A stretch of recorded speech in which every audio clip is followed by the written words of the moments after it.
license companies, if they're going to license that out, right, that for them is a income stream, and they have to make the right decision with a partner that they think will maximize that income stream. Welcome to Clothing Culture, a fashion industry podcast at the intersection of technology and innovation. I'm Emily Lane. And I'm Bret Schnitker. We speak with experts and disruptors who are moving the industry forward and discuss solutions to real industry challenges. Clothing Culture is produced by Stars Design Group, a global design and production house with more than 30 years of experience. Welcome back to another episode of Clothing Culture. We're back at the bar, our space for open, honest conversations inspired by your questions. Today, we're diving into the world of licensing. For many brands, licensing can be a strategic path to growth and expansion. On the flip side, companies taking on a license can gain access to new markets and audiences. But how do you know when the timing is right? What are the key considerations on both sides of the table? In this episode, we're unpacking the licensing landscape and exploring what it really takes to make it work. So, Bret, let's just start with the basics. What is apparel licensing? Sure. It's a segment of our market that allows for individuals to enjoy the benefits of a brand that has established the brand awareness, right, to a certain level, and utilize the name of that particular brand on products to drive business. And that takes a lot of shape, or a lot of different forms. Mm-hmm. Sometimes the brand is a hot brand that exists in the market and everyone wants it, and that brand is kind of exclusively focused on a narrower range of product. Mm-hmm. And the brand that's really hot might want to expand and pick up revenue, but does not want to spend the time and effort exploring, or doesn't have the expertise to explore other categories. Mm-hmm. So they'll very strategically license out categories. So a big apparel company, super hot company, wants to build the apparel, but then Not the shoes, or right. Not perfume, a completely unrelated category. So they'll license that to a really effective perfumer, and that can then build and expand an existing hot brand. So that's one of the views of licensing and the opportunities that exist for licensees and the licensor, frankly.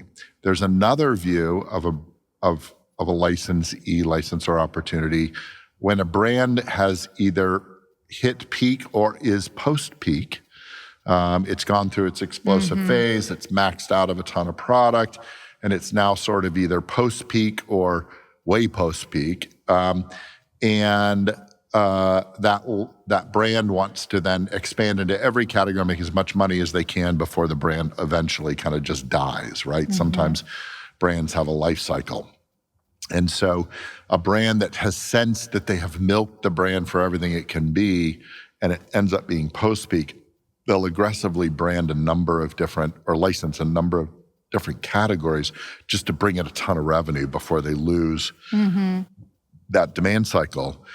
Then there's this, very, very post-peak kind of scenario where the brand is kind of gone. Yeah. It lost its traction. Really, people remember or have awareness of the brand, but it's not really actively trading or moving in the market. And people, if they want to have a little more additional benefit to go sell that to a customer, it's better. Sometimes they make a decision to pick up that license because it has some brand equity if somebody's Googling or looking at it, versus starting a completely new brand, which takes a ton of money and investment to build brand equity and brand awareness. Okay, you literally just answered the question I was going to ask you. So are we done? I'm just going to go get a drink. We're at the bar. Yeah. I guess I would like to know, are there additional benefits to taking on a license if you're already a company that makes product, versus, just expanding on your own. Like, let's say I'm the apparel brand and, maybe the decision is to broaden my collection versus, taking this whole new arm on. Like, when's that right? If you're speaking from the licensee's point of view, there are a ton of companies that have made decisions instead of building their own brand and build product, even if perhaps they have one brand and it's their own brand and it's doing well, and they want to build the volume of the company, right? There are some billion-dollar companies out there that have just made a wonderful living of collecting these brands, being very strategic, understanding where that brand is in a life cycle, understanding which categories are the best performing categories, and have bought a number of those. And it speeds up their ability for their salespeople to go market that to end customers. Oh, sure.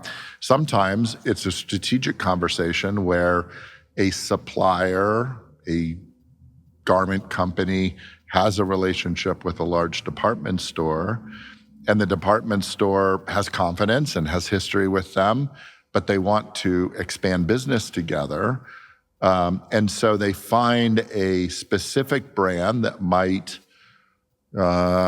be in one of those three positions. Sometimes it's a position that's, it's been out there for a long time, but they're looking to move it on. But the customer has a lot of awareness. It's not a fully dormant brand. And they'll together make a decision. The retailer will tell the clothing company, look, we'll buy $7 to $10 million of the product a year at a minimum. You go buy the license, you design and develop the product and deliver it to the retailer. And there's this great relationship. And that's what we call kind of a captive branding strategy. Retailers for years have had things called private labels, and it's a brand that's developed internally at a big department store or at a specialty store chain that the customer just believes is a brand name like anything else. Retailers and internally kind of look at those as different brands, and along that path, along that journey and over a number of years, it used to be a place to put low value product that you promote. You'd have all the exclusive brands in your store to bring the customer in, and then you'd have these private labels to say, 50% off and great deals, and here's a really, really cheap core product. And customers would be like, I'm going to buy that, but oh my God, look at that deal. And they would buy that. They were usually kind of high margin, lower lower quality product things. And then that started to evolve. They started realizing that it didn't need to be that. So they would expand categories. They'd spend a little money maybe developing the brand a little bit more in the brand equity. And for the customer, they've never known any difference, right? And so from that point, they kind of realized, hey, private label works, but how do I do this supercharged private label? And that's where this whole captive branding has come in. It's kind of a glorified private label. Are there sourcing strategies? Like if you own all of these brands, you're one of those companies we talked about that have 20, 30, 50 brands. Are there sourcing strategies that can be really, really beneficial by having so many brands under your umbrella? Or is there autonomy from brand to brand?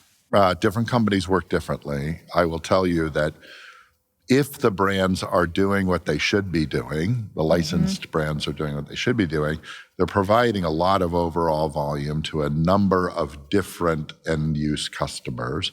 But within the assortment, you will find a lot of commonality. There are core fabrications that every brand uses. For example, every brand, let's say, has a T-shirt. That T-shirt is made of 30s singles jersey fabric.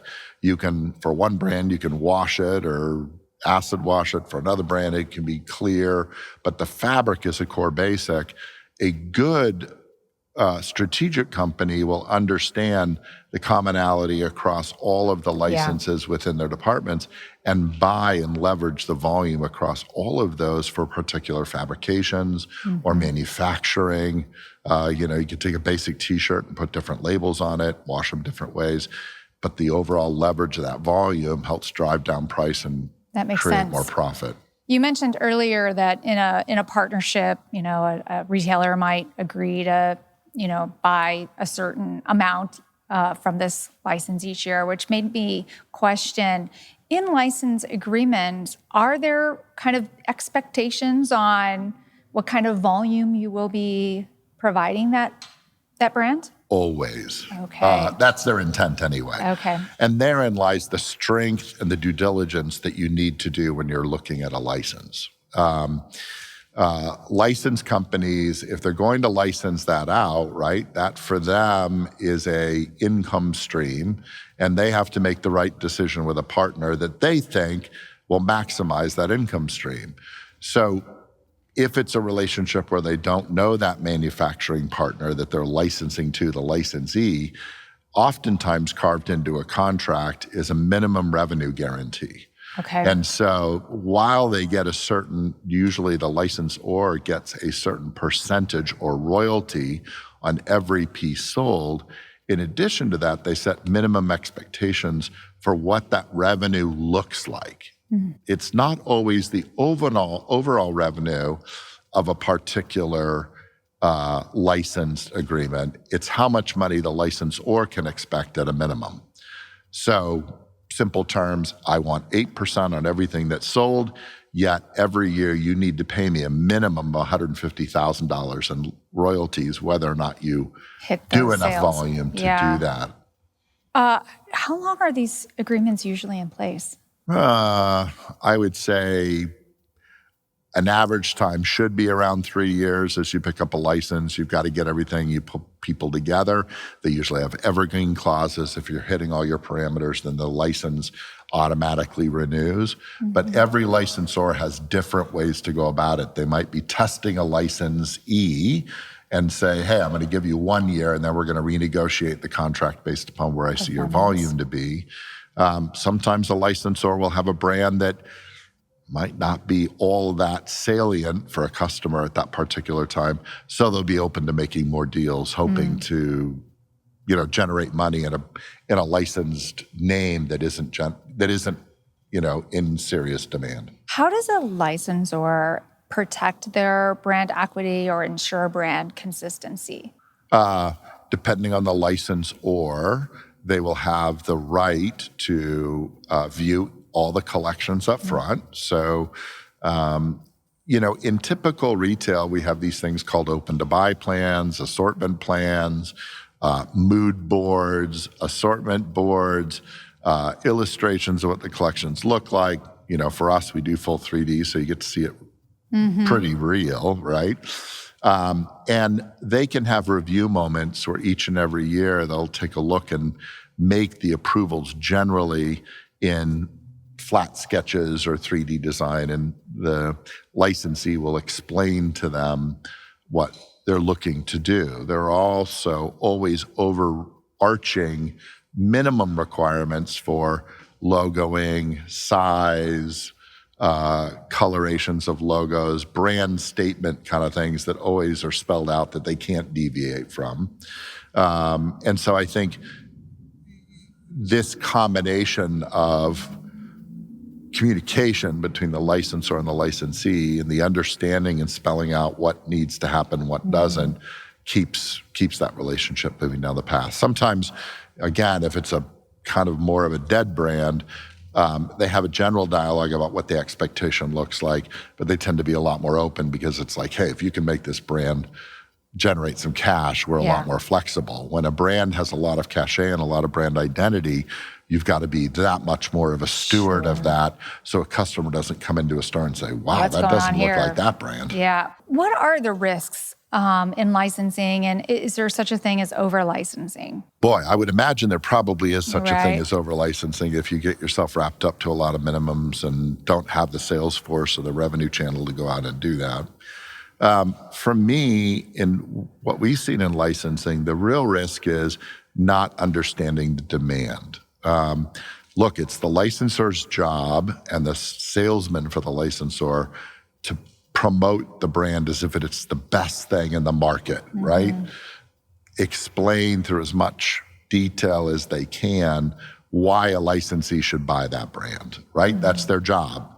The benefit to the licensor is that they're gaining royalty and income, but not experiencing any risk technically in terms of inventory, time spent, overhead, markdowns. There's all these things that they don't have the risk. So they look at a pure income stream. The higher the revenue of that licensee's opportunity and the more categories that they've licensed out. The risk for the licensor is if you don't ask all the right questions, you don't look at the history of the brand. There's reasons why if you ask the right questions that, a category's opened, let's say in a particular license. Well, why is that category opened? Who had that before? What kind of volume did they run? When they don't answer a lot of those questions very effectively and can't be very transparent in terms of telling you what that volume was, how that relationship went, why that ended, why the categories opened, there's some red flags that create risk. The licensor has a lot of risks because if they walk in unknowingly to a brand that has been damaged, right? A licensee can damage a brand for all subsequent licensees. Retailers are like elephants, they never forget. And so if a brand goes into a shop and big retailers always deal with sales per square foot. And so they make decisions on if a brand or a category gets put in a space, they take a look and see how much volume is generated by square foot for a certain brand. And so if a brand goes in and makes a big mistake in terms of not being on market trend or having quality issues or, God forbid, not even delivering on time, retailers never forget that. And it doesn't matter whether or not the licensee shifted, the brand is then tainted. Right? Yeah. If the brand has made missteps from marketing, that can be a challenge. So if let's say sometimes a license is tied to a name, could be a celebrity, it could be a designer, it could be, all sorts of things. If the individual license is both tied to, let's say, a designer or a celebrity, and the celebrity, the designer must be involved, and can be difficult, a licensee can all of a sudden find themselves in a tough position because the designer's dictating what styling needs to happen. He can stall things out. He can create all sorts of issues. And if the licensee, let's say, is a really good merchant and knows their customer and signed onto a license for a particular reason, and the designer says, no, we're not going in that direction, you end up really being challenged because you're committing to inventory. It sounds very scary. Look, it can be super lucrative if you ask all the right questions, you take your time, you dig into detail, and you find the lightning in a bottle license opportunity. It can be great, right? It's just there are a lot of things that you have to consider about license business. Has this seen any major shifts in the last few years with, when the influencer space came into play, you mentioned celebrities. Have there been a lot of transitions into licensed brands and, how they're operating and how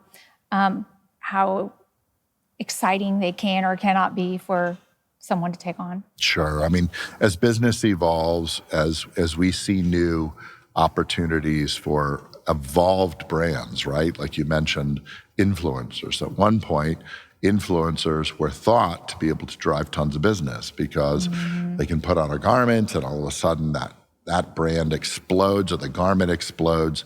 And therefore, a lot of licensed companies would go to these big influencers and say, hey, you really don't know how to build garments. You don't have a company, but boy, you've got 10 million followers. Let us partner with you. We will craft a license together. We'll give you a percentage, we'll take a percentage, and we'll go license your product.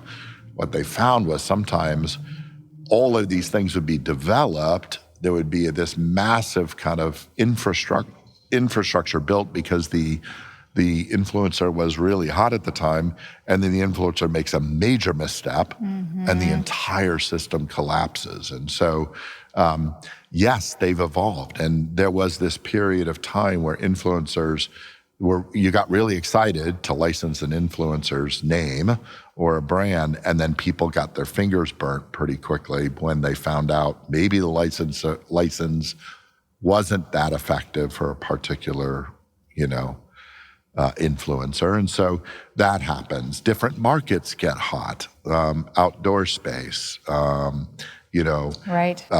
luxury markets are now suffering in a big way. There's consolidation in the performance market, like Nike and Under Armour and all this. And so Nike has its set of licenses. They license out golf, they license out categories.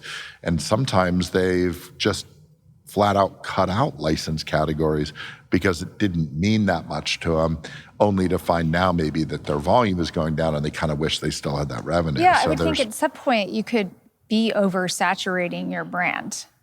Well, a lot of these big guys have really made a pretty hard step at doing that. Right. Okay. Well, thank you for this deep dive into licensing, the business of borrowed brands. Do you have any other thoughts to share before we wrap it up today? Just do your due diligence. Yeah. Good advice always. Well, thank you for joining us today at this conversation at the bar. Don't forget to subscribe to stay apprised of upcoming conversations. Is that pure vodka in there? I thought it was water.